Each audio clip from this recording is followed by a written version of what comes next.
Hi, so I was just gonna first go over the tools that you would need, okay?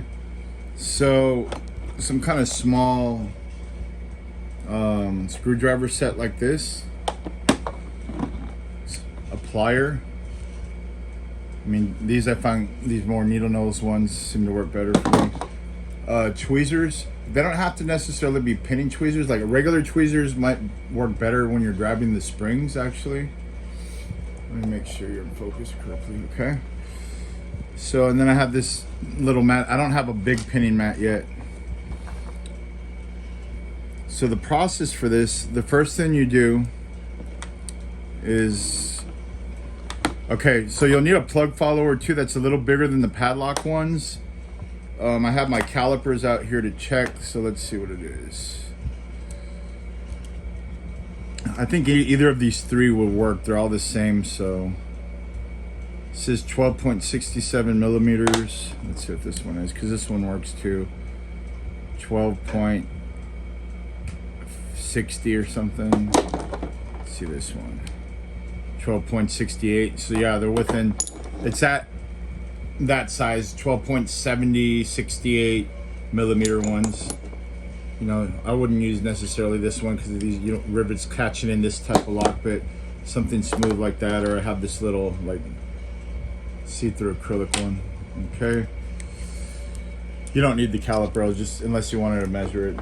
But it's just, it's one that's made for like door, like mortise cylinders like ours. Okay, so the first step you're gonna do to disassemble is get like a little flathead like this, and be careful, have your key in the lock like that. Let me make sure that this is gonna get it in here when I'm doing this. Wish I had a little stand for this. So see back here, I didn't get it completely closed, but you're gonna kind of come in here and pry. You see how it's coming back? Okay, so I'm just prying it open. Don't let the spring completely come out. I'm gonna take off this back part first. It's in the way, so just keep the key in there like that so that everything doesn't. I'm just using a standard you know, small little Phillips head. Let me catch this over here. And these springs are very bouncy. Like they'll bounce and you'll never find them again. Okay, at this point you want to be careful because you could just, if you pull that key out, you'll make a mess. So, like all the springs will pop out and the other deal. I'm just trying to be careful and kind of leave this in here. So what I'm gonna do, I pried this back enough where I could use this tool, right? I had to I sanded this down because it was too tight and I was having a lot of problems in it, mushing them the end.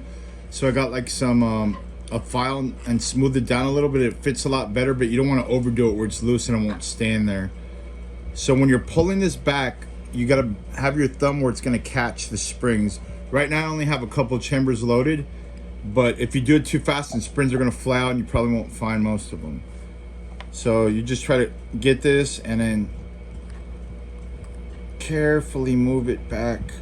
I don't know why it's stuck like that. Maybe a bent in there a little, because mine usually, since I filed it down, see how fast that, if there would have been key pins there, they would have been gone. And there might have been, and I might have just lost it, unfortunately. So I'm gonna put that in there. I'm gonna let my thumb up and you see right there. So you have your key pins right there. I mean your springs. So I'm just gonna take those out. And what I'm gonna, I could probably just, I'm gonna turn the core sideways so that the key pins don't come on, just these top pins. And then when you're dumping yours, you probably want to do it carefully so that you keep them in order. But I'll try to do a video where just how to find out how to pin it again in case you mess up. But there's a spool. Here's another spool like that, and you go all the way down, and then there's one in the back. Oh, no wonder why that lock was, I didn't have enough springs. I must have just lost 2 springs when I popped it off. Either that or I didn't put it back in. Now I'm gonna pull the core out and there's no problem, okay?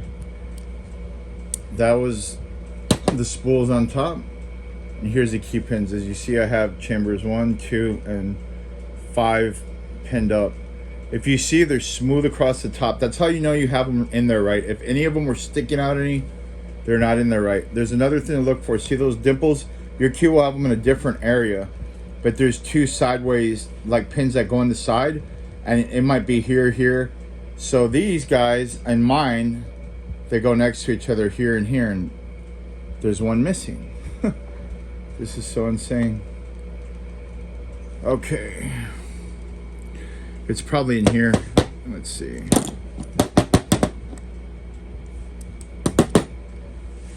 I'm gonna have to get a hold of my friend CMX. I can't believe that. I mean, I put it in there carefully. I don't know where it's at. Yeah, so this lock's kind of incomplete now. But anyways, I'm gonna dump them out. Alrighty. That second pin in, that's the interactive element. That all it is that you got to lift it up higher. Okay, so to key this up, you first would put your, like if you're going for straight up purple belt, and we're not even talking about progressive pinning, you're gonna have all these in here, and you shouldn't have them messed up right now. They should be at the right thing, but you could have a couple of the counter mill ones and change them out.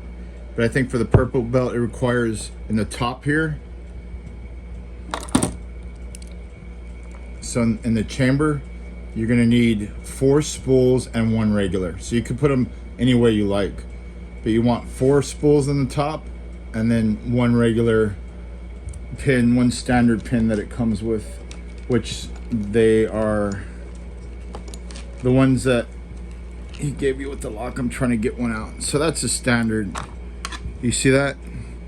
That's a standard pin. That it's not a key pin, it's the one that goes in the top. Okay, the spool pins look like this. See, those are the spool pins, and then the serrateds, I have some over here.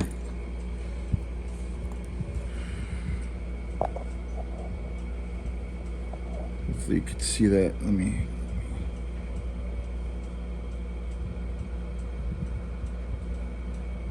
But they're obvious. They have the little serrations. I know it's probably not focusing right. All right. So when you, for the purple belt, you just want 4 spools. So you'll get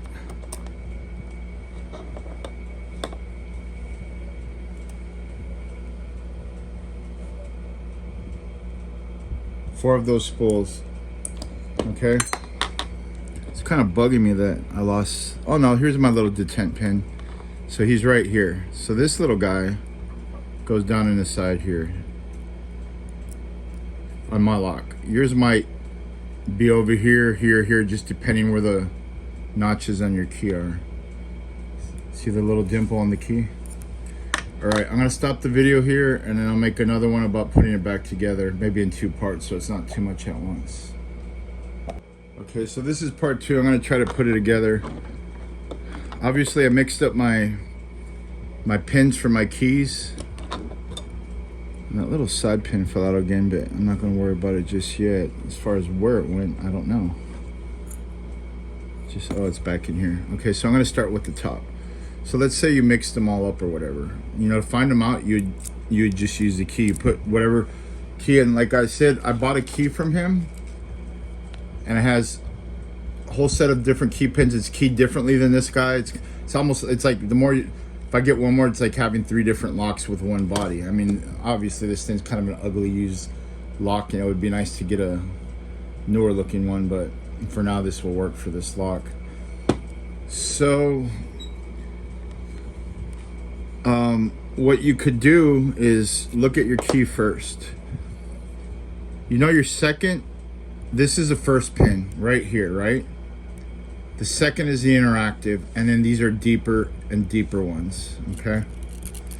That's how that works. So that's 1, 2, 3, 4, 5. That's all 5 stacks, okay? And then when you put your pin in, your key in here, you'll see how deep these holes are, and you can take a guess of like what ones you're going to need in here. So the first ones are kind of shallow. The second is the most shallow, the interactive. That has to be lifted to the highest. So let's see. I think this is the interactive, but I'll see.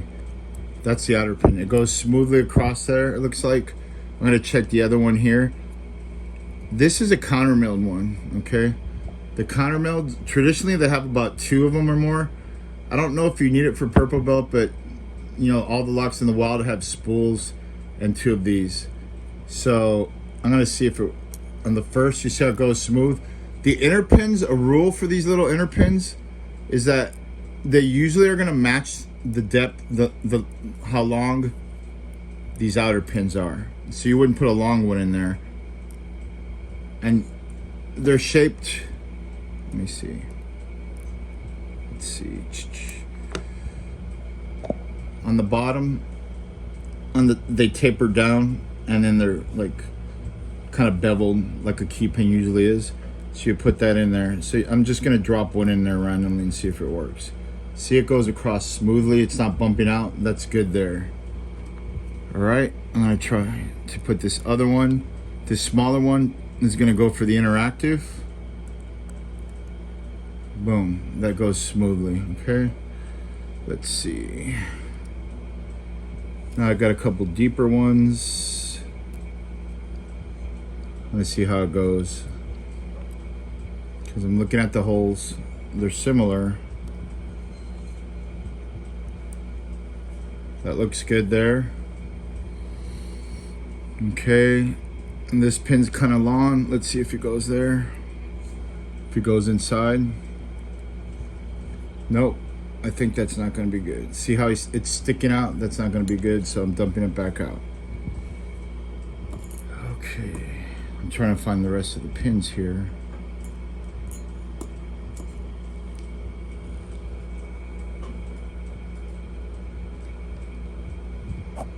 See, that's another serrated, countermilled key pin. It's not serrated. It's a countermilled. These go with spools. You don't put these with the serrated. So I'm gonna see if it works. Nope. See how it sinks below that hole? That's too small for it.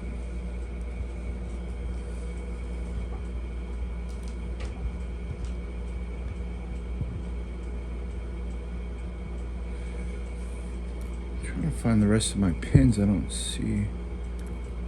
Those are the spools. That is a side pin. Those are my regular pins. There's one here. Okay, let's see if he goes in. No, that's way wrong. It's sunken deep. Sorry, this process. Missing some of my pins, it looks like. Let me dump this back here. Yeah, that one looks better back there. It smooths out. It's got to be flush and smooth, nothing bumping above that surface. I mean, like right in line, inner and outer.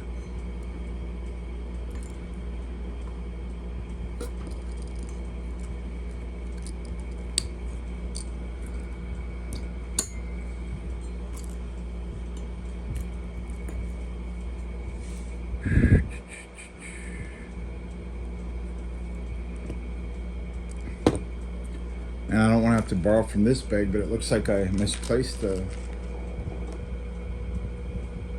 some key pins here. I don't know what happened to them. Wait a minute. Oh, I'm being a dummy. I have another mat here, and here they are. They're separated. So, okay, here's another key pin. Nope, that looks like it's too long. No, it goes right in there. Just press them down. And then you got to make sure you put the tapered end down. So there's one way these go. There's one end that's more beveled and tapered. That would go down. Okay. So my outer pins are good. I'm gonna have to put in the inner pins on those 3. So let's see. See how that sunk in too much? That's not right. So I'm gonna dump it out.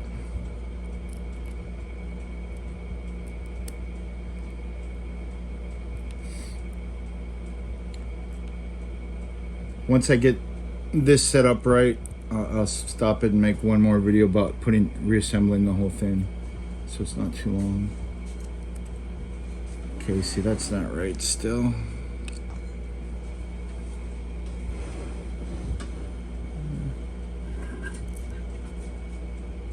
Let's see, that still looks too big. Where are the correct pins at?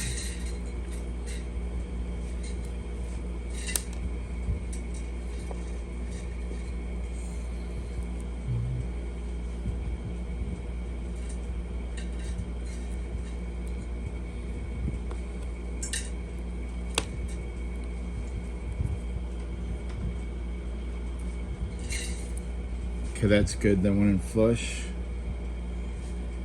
And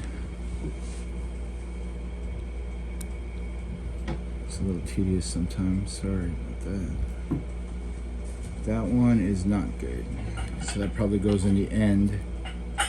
Then I got one more.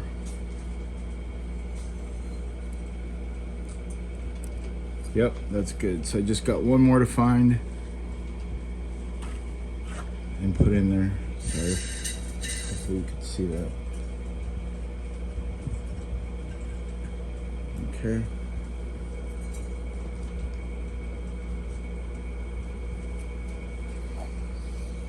All right, so I'm gonna put in my last one. There, I think they're all good. Let me see. Let me look. I'm trying to see. I think they're good. So the last thing is this little side pin again. This one's loose, the other one doesn't really come out. Oh man. Okay. So I'm gonna drop it in there. Okay. Now this is set up. I'm just gonna set it down. Now it's gonna be time to work on putting the top pins in this guy, okay? And I'll do that in the next video.